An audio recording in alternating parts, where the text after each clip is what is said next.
Hey guys, it's a day late, but I wanted to get around to doing this video. It is November 15th of 2023, and officially yesterday marked the 9th year anniversary of one of my all-time favorite movies, which was Beyond the Lights, released on November the 14th of 2014.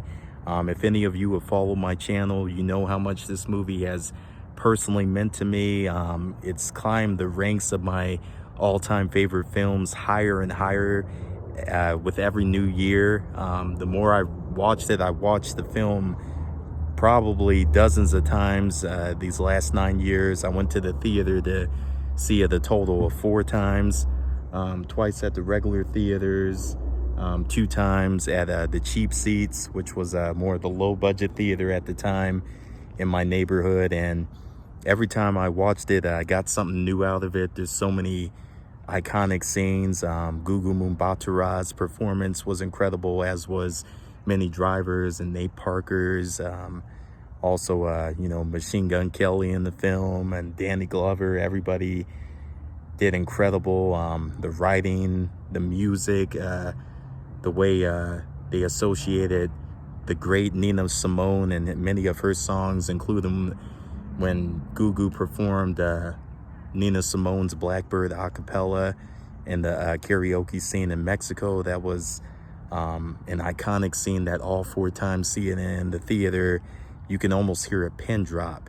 And it's still mind-boggling to me to this day how this film didn't receive at least a few more Oscar nominations, just besides Best Original Song for Grateful by Rita Ora, which I felt that there were a few other songs that could have got nominated from the film too. I felt Gugu should have gotten nominated for Best Lead Actress in a Motion Picture that year at the Oscars for her performance as Noni Jean, kind of as a recognition for her tremendous run that year, where she also obviously delivered her great performance in not Blackbird, but her great performance in Belle of that same year, which was equally a tremendous Oscar-worthy performance as well.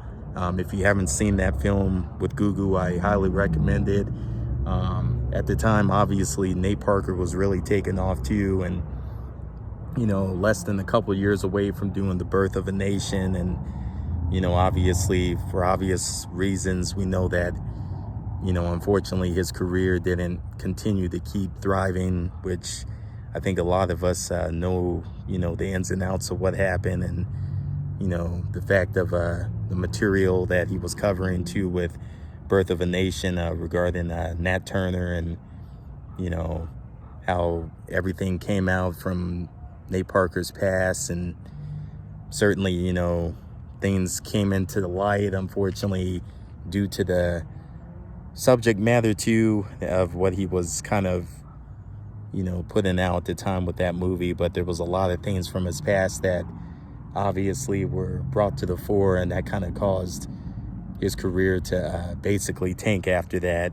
But at the time, Nate had so much potential. He was another young actor sort of in that Denzel, Sidney kind of mode too. And he had great screen presence too and charisma. But the entire cast was brilliant.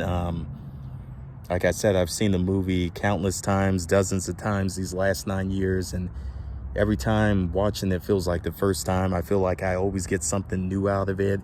There's so many iconic lines of dialogue, tremendous chemistry between Gugu and Nate, and as well as Gugu and Minnie Driver too, and a lot of great lines of dialogue even between Nate Parker and Danny Glover. And I mean, there's just so many great scenes involving it. I keep hoping eventually that Criterion Collection, as far as physical media, will one day put out a special edition of this movie out, like they did with Gina Prince Bythewood's Love and Basketball, which came out 14 years earlier.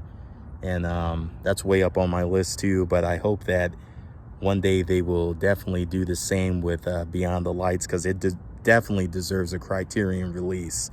It's such a beautifully shot film, a beautifully written and directed film by Gina. And, kudos to the entire cast and crew behind this you know, once in a generation film, because to this day, I've yet to see any film, especially dealing with a black love story, that's really been able to touch this film since 2014. There's been a lot of others that are way up on my list, a lot of films that I put pretty close to it, such as The Photograph came really close with Issa Rae and Lakeith Stanfield. There's The High Note with Dakota Johnson, Tracy Ellis Ross, obviously. Even you know, if you've seen Sylvie's Love with Tessa Thompson, that was brilliant too. But there really hasn't been anything quite like Beyond the Lights. It was really one of a kind, and I've yet to see anything really fully touch it. So if you haven't seen this film, I highly recommend you go out and see it. It's one of my favorites. If it's not in the top 25, it's certainly probably in my top 50 favorite films of all time, past or present. It is a brilliant movie. Highly recommend you see it. It gets better and better with every viewing, and it plays almost more like an old Hollywood film brought to modern times, but the dialogue and acting and even storyline feels very old Hollywood, more like the film could have been made in 1954 instead of 2014. And that old Hollywood influence has always sort of grabbed me in a lot of ways too, and kind of being an old Hollywood fan, I've always kind of identified even more with the film, and it's been one of the reasons I've even loved it even more over the years too. But I just want to leave it at that. I want to congratulate everybody behind it, including Gina, Gugu, and Nate, Minnie, as well as Danny Glover, Machine Gun Kelly, and everybody else involved with this all-time great. It's a great film. I hope if for anybody who hasn't seen it, I hope you go see it. And I just want to say happy 9th anniversary to this film. I hope next year, when it's an official 10 years, hopefully I'll be able to maybe do a long form podcast with anybody else on YouTube that's been as moved by this film as I've been over the years, and just really have a really great discussion and really break down things we loved about this film.